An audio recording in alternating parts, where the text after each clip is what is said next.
Good afternoon. Welcome back to another episode of the Lord of the Rings LCG Progression Series. Today we're going to be talking about the best heroes in the game, according to me, the ones that I think are the best, why I think they're the best, what we're looking for in a hero in general, how to evaluate new heroes that come out, and I'm also going to talk about some of the heroes that I want to like but that fall a little short and why I think they fall a little short. And the intention here is to give players who are perhaps newer to the game or who are making buying decisions the ability to choose which adventure packs you want to buy wisely.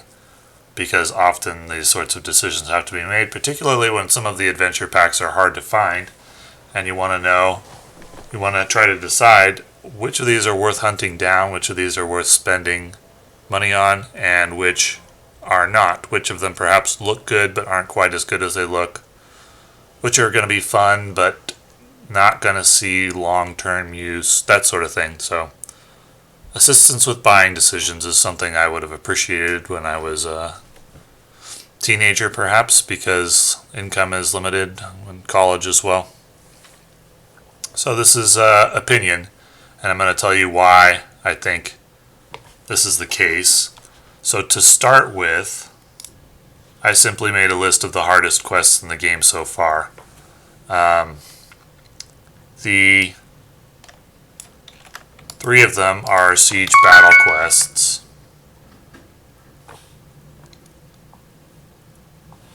Three of them are siege battle quests, and then a few of them are just really difficult ones that I struggled with. The Morgul Vale, A Knife in the Dark, from the Lord of the Rings saga. That's quest number 2 there. Morgul Vale is the last one of the Against the Shadow cycle. Shadow and Flame was the last one of the Dwarrowdelf cycle, and the Battle of Lake Town was a one-off from Gencon. If you're noticing a common theme here, Glorfindel is in nearly every one of the decks that beat those hard quests. He is, in my opinion, the best hero in the game. He stands alone.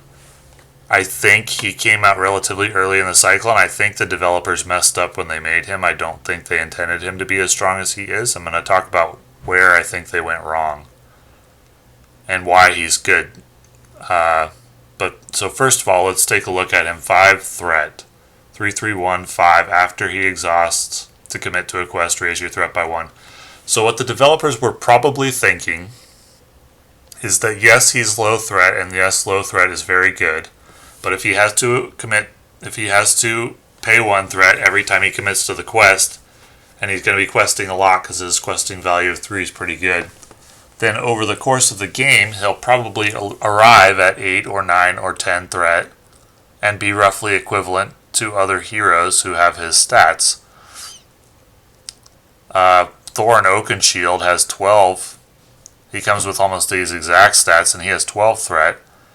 But he also has a beneficial ability, so he's probably worth, on stats alone, around 10. And the developers probably figured, okay, you quest with Glorfindel 3 or 4 or 5 times, and then his threat is going to be roughly equal to other champions of his power.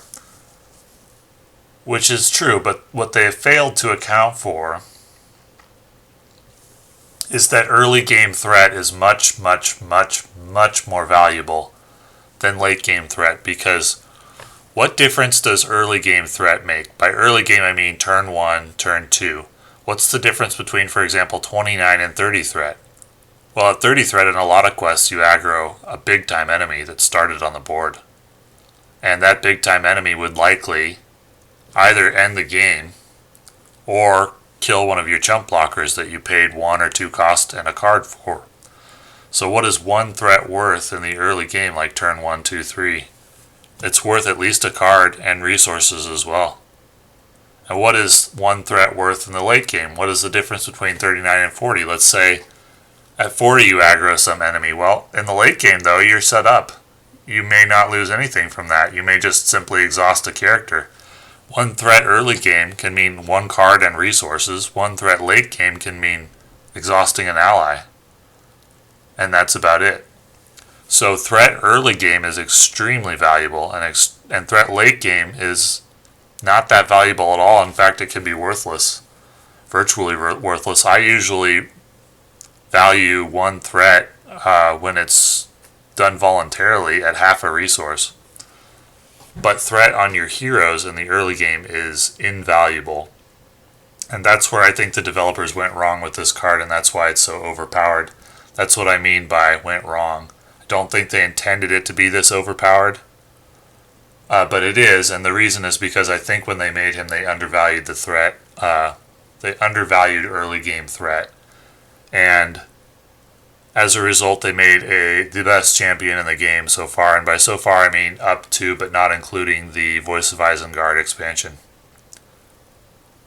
So Glorfindel is a must-have, in my view, if you want to take on the hardest quests in the game. When you're looking at adventure packs to buy, you're going to want Glorfindel. Definitely, definitely. He stands alone in the early life of the game in terms of his power because of his low threat and because of the value of low threat in the early game. And the downside, raising threat when you want to in the mid to late game and the early game as well, but it's by choice in the early game and then mid to late game.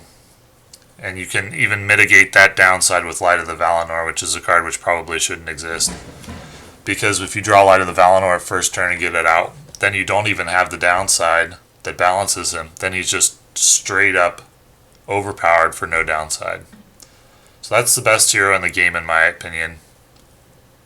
And I've used him in almost every deck that has defeated a really difficult quest.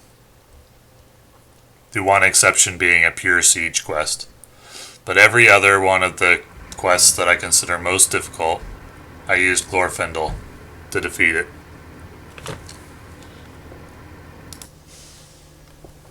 Glorfindel is the only champion that I've used this often, so he stands alone in the hero rankings so far.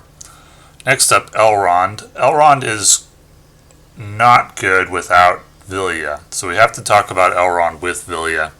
Elrond with Vilya is phenomenal against quests that have a slow build where you can get set up because of the cost efficiency he can bring. He's 13 threat, that's terrible. 3/2/3 is okay. His ability is helpful, but Vilya is what makes him stand apart with its cost efficiency, the ability to get out high cost cards for nothing, really. Well, not for nothing, you have to exhaust the hero, but it can be next to nothing when you put Unexpected Champion on him, and that can help you defeat some of the hardest quests in the game, with the caveat being that at this point in the game's development, you do need some time to make it work because it is a combo deck. And I say that knowing full well that the one deck is a Vilya deck. The one deck is the deck that's defeated every quest in the game. It's a Vilya deck, but it uses a variety of cards to help you look for Vilya in the event that you don't draw it, which speeds up the combo. Those cards aren't available yet in the life cycle of the game, and therefore Elrond is not the best hero in the game. And he's not even that strong in some quests. But in a few of the hardest quests in the game, I used him and Vilya to beat the quest, if the quest is such that it gives you time to set up. And right now that's primarily in quests that are like one big boss fight, like the Battle of Lake Town or Shadow and Flame. Shadow and Flame, you're fighting the Balrog, and Battle of Lake Town, it's Smog. And they give you time to set up, and that's where Elrond and Vilya really shine. And so I have him on this list because he helped me beat some of the hardest quests in the game, and if you want to beat all the hardest quests in the game, you're going to need Elrond and Vilya, and I have no doubt he's going to only get better over time. So I would also consider him a must-buy on the tier list of heroes. And where both Glorfindel and Elrond are concerned, really don't think I'm going out on a limb here. At least in the early part of the game. It could be Glorfindel falls off later, I don't know. I don't think Elrond does, but it could be Glorfindel does. We'll see. But as of right now, these are slam dunks. You'll want them if you intend to play at the highest level to beat the hardest quests in solo play. As to their multiplayer capabilities, I can't speak to that. Well, I could, but that's not the point of these videos. The point is primarily solo. And so in multiplayer, I'm not sure. Multiplayer really thrives more on combo decks. The tier list would look very different for multiplayer. Frodo Baggins, he gets special mention for his utility. First of all, low threat is amazing. The ability to convert threat into, or damage into threat, and the ability to use threat as a resource is something that sets heroes apart. I have 2 heroes on here that can do that, Boromir and Frodo. I love that ability. It's so flexible. Because the value of threat changes based on where you are in the game. It can be invaluable, it can be worth next to nothing. You, the player, can ascertain the situation and therefore use the ability in situations where it's worth next to nothing, and not in the situations where it's invaluable. So champions that are able to use threat as a resource, I love. Frodo is not... Well, he is necessary, in my view, to play Shadow and Flame at the highest level, because you have to tank and attack from the Balrog every turn. And I know there's other ways to do that, primarily using chump blockers like some sort of Dwarf Swarm or something. But I found that less powerful than using Frodo to do it. And so I considered him, to beat that quest at the highest level, you need Frodo. Now, I'm not sure he's needed for a lot of other quests. And I do see him falling off a little bit in terms of how much I use him. And you can't use him in the Lord of the Rings saga at all. So I wouldn't necessarily consider him a must-buy. He's very, very helpful in many quests. I think he increases the efficiency, probably the win rate in the number of quests. But he's not at Elrond and Glorfindel's level. Nonetheless, I consider him very strong for his low threat. 2 questing is good. And the ability to convert threat into a resource is something I want to talk about, because I think pretty much every champion that can do that, every hero that can do that, is good if they convert threat into a resource in any meaningful way. So he's not Glorfindel or Elrond tier. He's strong. And the reason he's strong is for his ability to convert threat into a resource.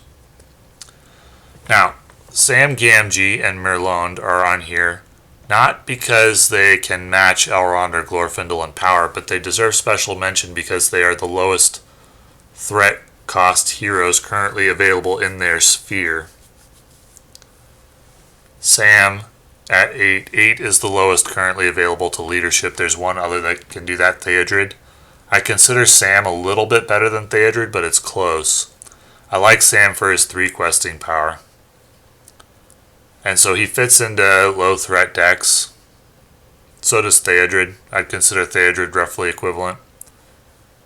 He fits into low threat decks very well. He's top tier there. He's not powerful like Elrond or Glorfindel. He's just like a card you'll need when you're building a low threat deck and you want access to leadership. And low threat decks are one of the primary strategies for defeating very difficult quests. A lot of the time, if you're struggling with a quest, a big part of the reason you're going to be struggling is, I've seen 2 problems with a lot of decks that I've seen on RingsDB, where I looked at it, was looking through for ideas, and I looked at it and I thought, no, that's probably not good, or it might beat the quest sometimes, but not others. And 2 of the primary reasons that I see mistakes in deck building is A, the threat's too high to start, B, the willpower is too low. And the reason that is a problem is because willpower is a dual use stat. Number 1, it advances the quest, that's obvious. Number 2, it's a defensive stat because it prevents you from having to take on too much too quickly. With willpower, you can limit the amount of threat you gain in the early game. Some quests require you to put up like 7 willpower in the first turn, or you take on additional threat, depending on what comes out of the encounter deck when you're playing solo. And then when you take on additional threat, then if you started at like 27, suddenly you're at 30 and you aggro whatever started in the staging area, and now you're taking damage first turn, whereas if you started at lower threat, you wouldn't have to, or if you started at higher willpower, you wouldn't have to. So in the early game, willpower is a dual use stat along with threat. They're both dual use stats in the early game because they limit how much damage you have to take, and they make progress clearing locations and advancing the quest. So they're both a move the game forward and a defensive stat in the early game. And that's why one of the primary mistakes that I see in decks, where I look at it and I think, oh, that deck probably wouldn't beat this quest, is because the threat is too high to start or the willpower is too low to start. For solo play. Not necessarily true in multiplayer, but for solo play. And so Sam gets included on this list because he's the lowest threat in leadership, tied with Theodred at 8, and he has 3 willpower. And that makes him both a good hero for advancing the quest and for defense early in the game in solo play. And Merlonde is the lowest threat available in the lore sphere if you play 2 lore heroes or more. She'll tie with Pippin at 6. Pippin's stats are 2-1-1, and Merlonde has got him beat there. Pippin does have an ability, which is useful. However, Merlonde can also go down to 5 willpower in a Monosphere lore deck, which is phenomenal. So she gets special mention for being very low threat, and very low threat can also mean, in the early game, high defense. So even though Sam and Merlonde both have 1 shields, their defensive strength is actually much higher than that due to their low threat. And Merlonde quests for 2, Sam quests for 3. 2 isn't as good, but it's the best lore has to offer in the low threat heroes.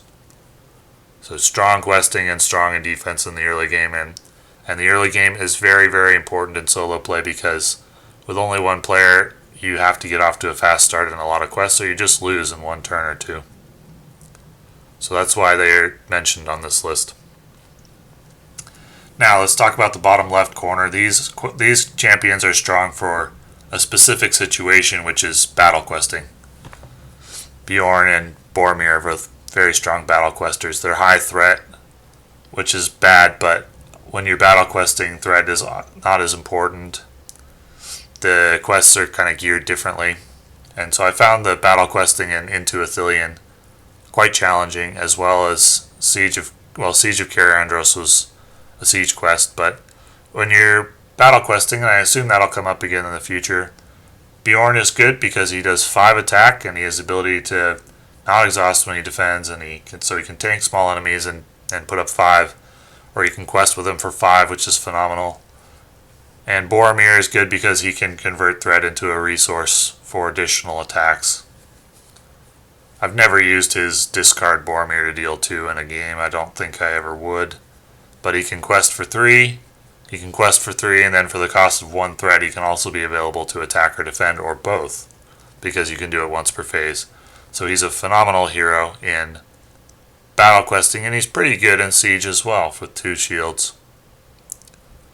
So for the more difficult battle quests, I do expect these heroes to be very useful in the future. But battle questing is sort of niche at this point. It came up in Heirs of Numenor, but not much after that, and I don't know if it'll come up again. But I did find those quests quite challenging in Into Ithilien and Siege of Caer-Andros, and these heroes were pretty important in beating those quests reliably. And Baragond in the bottom right corner is similar. He's got 4 shields, so he's good at siege questing. That's what he does. And that's all I've used him for. And that's all I expect to use him for. So, those are the strongest heroes in the game, with the caveat on the bottom part of the screen being battle and siege questing isn't very common, but I did consider it challenging, and I did need those heroes to do it in the most efficient way that I thought that I could. But if you're looking at this list and thinking, okay, I'll pick up Glorfindel and Elrond, and maybe we'll see about the others, I wouldn't blame you at all. I consider that pretty good decision making. And Sam and Merlonde are great, but you can get by without them. Elrond and Glorfindel, particularly Glorfindel, is going to upgrade your ability to beat quests like no other hero in the game currently. And Elrond and Vilya will enable you to beat some very difficult ones more easily, or perhaps for the first time. So those 2 I would consider must-buys, and the others are Sam, Merlone, nice to have, probably not essential. Although I have used Merlone in a couple of decks very recently for the Morgul Vale and the beginning of the Voice of Isengard saga. And I consider her pretty good in those decks due to her ability to start at low threat. And Sam as well, starting at low threat. Starting at low threat is just so OP for the most difficult quests in solo play because of the high defensive value of starting at low threat. So let's take a look at some of the other champions that I think are interesting or worth talking about and why I think they fall a little short or perhaps aren't worth getting. Here they are. So in the upper left, Aragorn comes in the core set. You're going to have him. He's very strong in the core set. Aragorn and Thorin are both included here because they fit in a similar role, which is high stat, high threat. And that's the whole reason why I don't run them, is because they start with high threat. 12 threat is a huge, huge, huge downside in solo play. I mean, Thorin compared to Glorfindel is laughable because Glorfindel starts with 7 less threat. So beware of champions who come with high stats, high threat. They're going to look good initially. You'll be looking at the adventure pack, maybe you'll be watching a card review and you'll see high stats and it's like, oh, I want to play that because power is great. But always look at the threat. It's a huge downside, high threat. In this corner we've got combo cards. Dane and Boromir are cards that aren't that good on their own, but they're good with allies. And the reason that that's not great in solo play is because it's slow.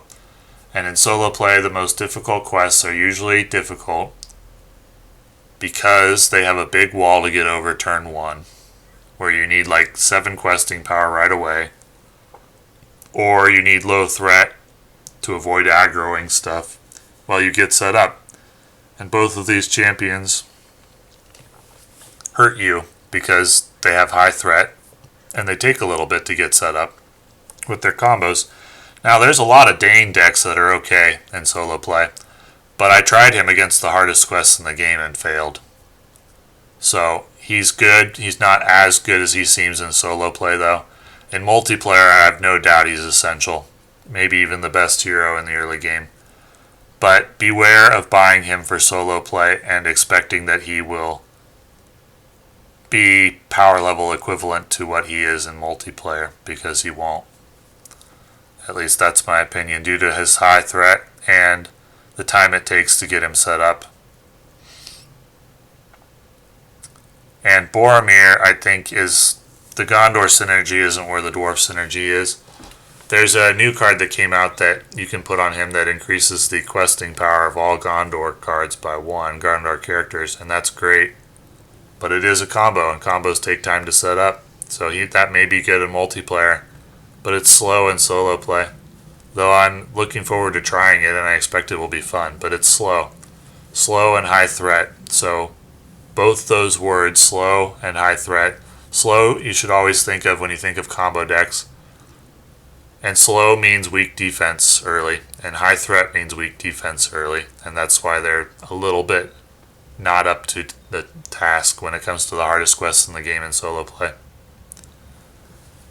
Now, bottom right, we have characters who seem like they would be good because of their really low threat, and they are. They're just not quite as good as alternatives. So Pippin would be tied with Merlone in a dual sphere lore deck, but his stats are slightly worse. Now you can make a case for Pippin and Merlone for sure, and I've used that combo in a very hard quest, and I considered it good. So he's almost the best hero for his role, which is a low threat lore hero, but not quite. And Merry is a low threat tactics option. However, his stats are not good. 2-1-1 is not good. You're almost playing a blank hero in exchange for the low threat. So low threat is amazing, but not when it comes at so steep a cost. And Merry does have a steep cost. He's almost good. If he was 2-2-1, he'd be amazing. But, you know, he's just not quite good enough. The cost for his low threat is too high. And Pippin is great for his low threat. He's also 2-1-1, but he gets a better ability than Merry, with the ability to draw cards and add +1 to engagement cost. However, he's slightly overshadowed by Merlond, in my opinion, in his role. So those are both heroes that are almost good enough, but not quite, and that's why I think that's the case. You do need, I would say, at a minimum, two of the stats for a hero to be playable, unless he's got a good ability, and preferably 2 willpower and 2 attack. Bottom left corner is champion heroes that I really want to like, but just aren't quite there. Faramir and Theoden, in each case, high threat, and stats that don't compensate for it.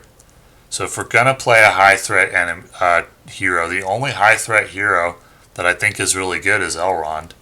And he has insane resource efficiency, and he's not even that good early game in the current state, if there's high early game challenges.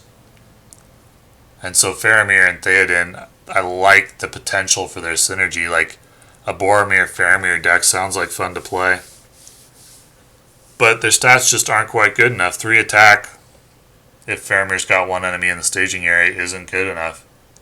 You need 4 or 5 even. Bjorn offers 5. Boromir offers 3 plus the ability to ready up almost at will. And these are both worse than that, and that's why they fall short. But they're cards that I want to like because they offer interesting possibilities, I think. So if you're noticing a trend when you're evaluating new heroes, low threat, the ability perhaps to convert threat into a resource. But other than that, low threat and decent stats is what we're looking for. Low threat and decent stats, primarily willpower. Willpower first, then attack, and then defense. And I evaluate a champion as being a good defender if it's capable of taking on a hit from a troll, which is a 6 attack. If it can take 2, then it's a phenomenal defender. Frodo can take infinite amount if you use your threat. Baragon can take 1. So he's okay. Any champion that can take 1 is an okay defender. If he can take 2, he's a great defender. So like Dane can take 1. Aragorn can take 1 if the troll doesn't get a threat shadow card that boosts him. Anyway, those are my thoughts on the early game, the early part of the game's life cycle champions. Hopefully, it'll give new players a way to think about buying heroes so that you can make good decisions with the adventure packs that you buy and not be disappointed in what you get. You won't be disappointed with Glorfindel. And you won't be disappointed with Elrond and Vilya if you play the game for a while. Most of the others are up for debate. I like Sam and Merlond early. I wouldn't consider them in the same class. I like Boromir and Bjorn for battle questing, and Baragon for siege, but those are niche, but they are really good at their niche, and that's why they're included. So, hopefully, this will be a way to think about the heroes that's helpful, and thanks for watching.